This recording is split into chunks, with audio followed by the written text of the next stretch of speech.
partita la prima batteria con Quisario. Poi sollecito alla partenza, Quisario precede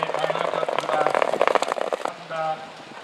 Quisario in quarta, Valli che affrontano il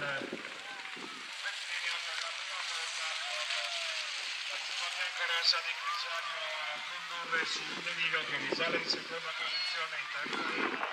all'esterno Fonda ed il numero 5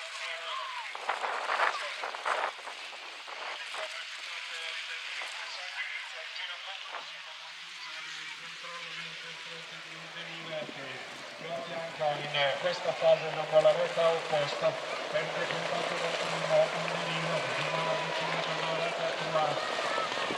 Denigo che respinge momentaneamente l'attacco mentre attacca Fonda che risale in seconda posizione dopo l'avvicinamento alla che si presentano in vetta